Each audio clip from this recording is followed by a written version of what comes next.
Hello everyone, welcome to my YouTube channel Bits and Bytes. I am Vaishnavi, a computer science undergraduate. In this video, I'm going to explain about a circular queue and also implement it using arrays in C language. First of all, what is a queue? A queue is a type of linear data structure. Unlike a stack, it has two ends, front end and rear end. From front end, we can perform deletion, and while from rear end, we can insert an element into the queue. It follows the principles FIFO and LIFO, that is, first in, first out, and last in, last. And now let's see why a circular queue is used. It's because of the drawback of linear queue. For example, here I've taken a linear queue of size 5 from index 0 to 4, and now I've inserted the elements 7, 2, 5, 3, and 1. And after inserting all these elements, I want to delete an element. Of course, the element which is present in the index 0 position gets deleted first, that is, the element 7. After it is deleted, I want to insert the element 6 in that position. But when I try to do so, this program prints that the queue is already full. But the thing is, we can clearly see that position is empty. So this is the drawback of linear queue. To overcome this drawback, a circular queue is used. Circular queue. It is also a linear type of data structure. But the difference between a linear queue and a circular queue is the circular queue starts from the first position after the last one. It also follows the same principles as linear queue, that is FIFO and LIFO. And by using a circular queue, we can save a lot of memory. And let's get to know about the working of circular queue. Here, as you can see, even though it is a linear data structure, it acts like a circular data structure. So, drawn like this, here I've taken a circular queue of size 5 and I'm going to insert the same elements as we did here. So, first I'm inserting the elements 7, 2, 5, and 3. And after inserting these four elements, now I want to delete an element. Okay, so using dequeue function, we'll be able to delete the element 7. So after deleting, again I want to delete the element 2. So after that is completed, I'm inserting the element 1 in the index 4. So now the rear is 4. Next I'm going to insert 6 in the index position 0. That is, now the rear has to become from 4 to 0, and this is possible in circular queue. To understand it better, let's try to find its logic. First of all, inside the enqueue function, the parameter is element. The element is the thing which the user enters to insert it in the queue. And first of all, we have to check the condition whether the rear plus 1 modulo of max. Max is the size of the queue here. So whether this value is equal to front or not, we have to check. If this is equal, then we have to print that the queue is full. And if not, we have to update the value to rear plus 1 modulo max. Okay, let's take this as an example. Here, the rear value is 4. Now, by doing this operation, rear plus 1, that is 4 plus 1 is 5, and max value is also 5. So, 5 modulo 5 is 0. Now, we have changed the rear value to 0 successfully, and then same goes for the front value. After deleting, we have to update the front value to front plus 1 modulo of max. Okay, now let's try to write a code on this. Here I've written preprocessor header file, and I defined the max value as 5, and I declared circular queue of size max, and also front and rear variables as -1. So now this I've did the global declaration of functions we are going to use in this program. And next, inside the main, I've declared two variables like choice and element. Now, in while loop, we have to print the options to the user so that they'll enter a choice, and we have to read that choice and store in the variable choice. And now by using switch, we can do so. As the first option is enqueue, if the user clicks enqueue, then this will get implemented. And now here again we are asking the element from the user so that it can be inserted inside the queue. Now after reading that element, we are calling the function here, calling the enqueue function. So now the control goes to the enqueue function block. Now we have to write the logic here.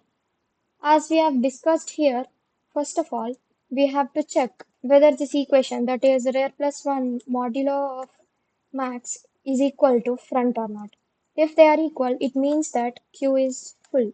And let's print that the queue is. Now, if they are not equal, what should we do? We have to update the rear value to rear plus 1 modulo of max. After updating the rear value, we have to store the element entered by the user in the rear position. Okay. Now, after doing so, we have to check if the front value is equals to minus 1 or not. If it is equals to minus 1, then we have to increment the front value by 1 because when we try to delete an element, it should be started from index 0 because there is no index like minus 1. So we have to increment the front value to 0. And now after doing this, next let's go to dequeue function. Okay. So when will the dequeue function be implemented? When the user enters option 2. That is after entering option 2, the case 2. Here we are calling the dequeue function. Now the control goes to the dequeue. Now what should we do here? Here we have to declare a variable x.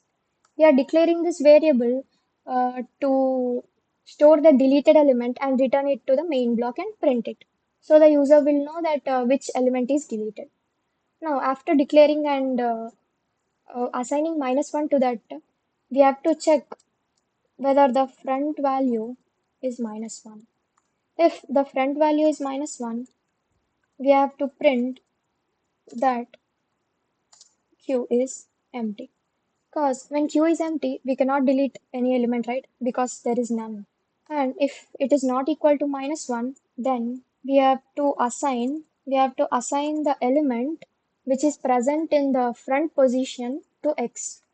And after doing it, we have to check whether the front is equals to rear or not. After checking if they are equal, we have to assign minus 1 to both of them. And if not, we have to update the front as we did for the rear. So we have to do front plus 1 modulo of max. And then I have to return the x value to the main block. So after we return, so here that x value is stored in element. And next, what if we want to display the elements? That is, what if the user wants to know that the elements present in the queue at that time? So now let's write for this. First, we have to declare a variable I. And again, we have to check whether the front is equals to minus 1 or not. As usual, we have to print that queue is empty. And if it's not equal, means that elements are present in the queue and we are going to print them now. We are going to print each and every element present in the circular queue by using a for loop. In for loop, first, let's initiate the I value to front. And the condition is I not equal to rear plus 1. And we have to update the I value to I plus 1 modulo the same thing as we did for front and rear. Now we have to print each and every element present in that. So format specifier percentile D and then we have to print this. Okay. So this is our code. And now let's run and see whether we get the correct output or not. And simultaneously, let's do the tracing also. Here, as you can see, I've done tracing. So first, in a C program, always the execution starts from the main block. So first, this options enqueue, dequeue, display and exit will be printed.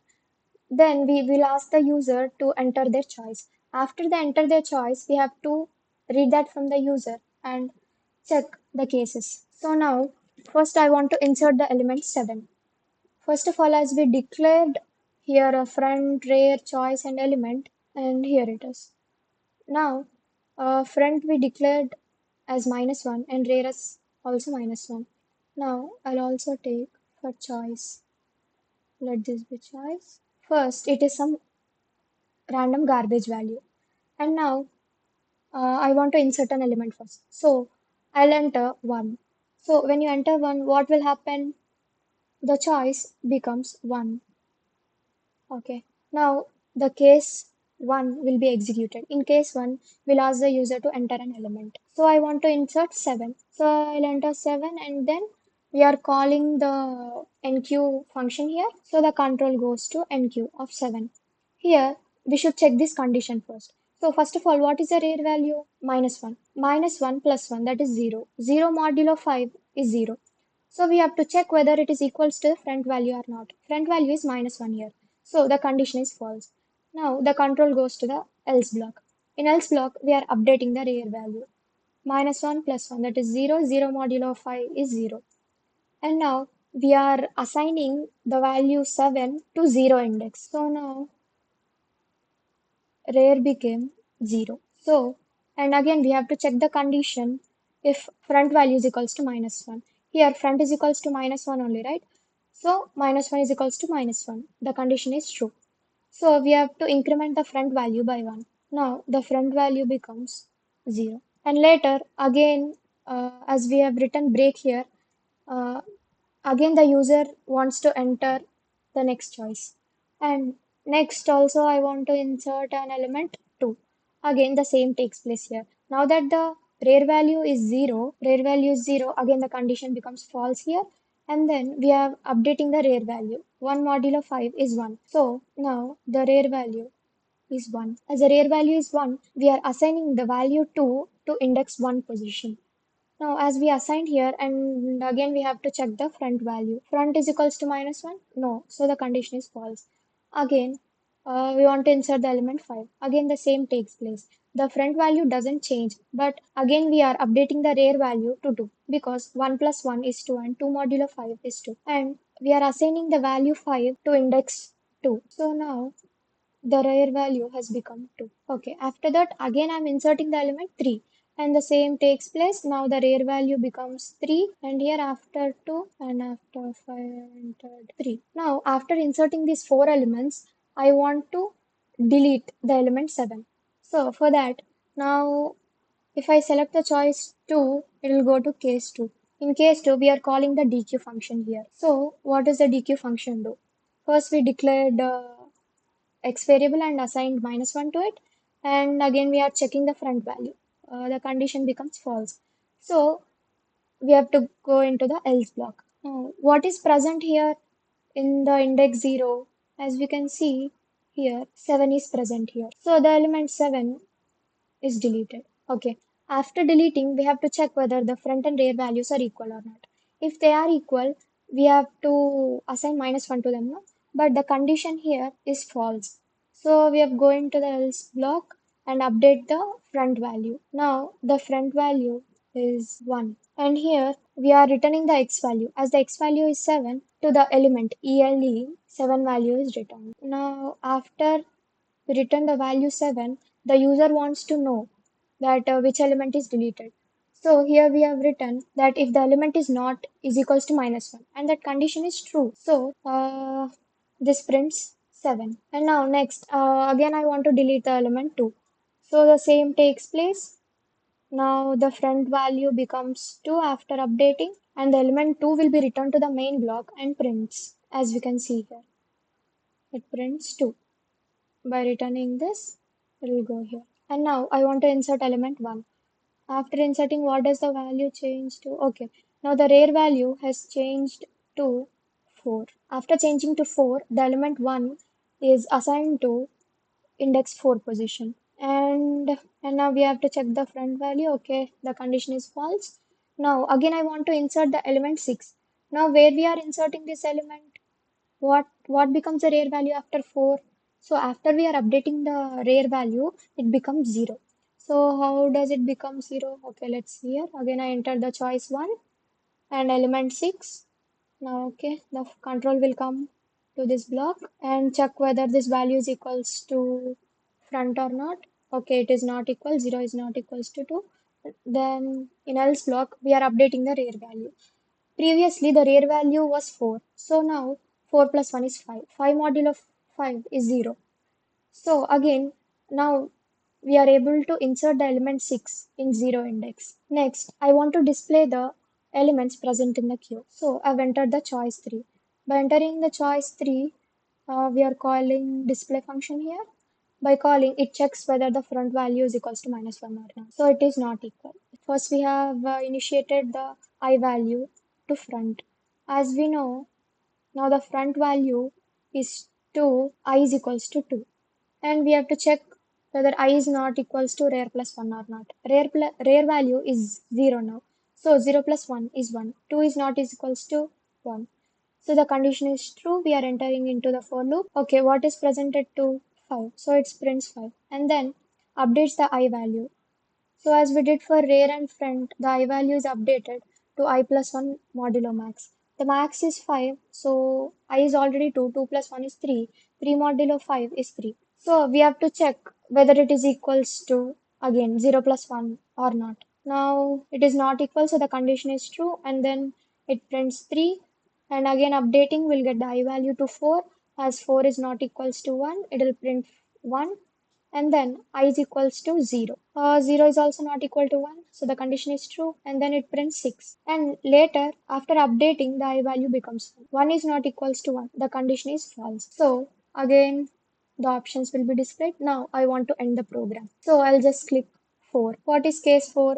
I'll print exit and just end the program. Okay, now let's run this code and see. First of all, as we discussed here, first I want to insert 7.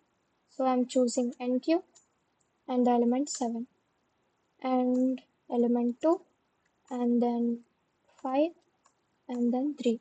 Now, as we can see here, I want to delete an element. So I'm entering 2.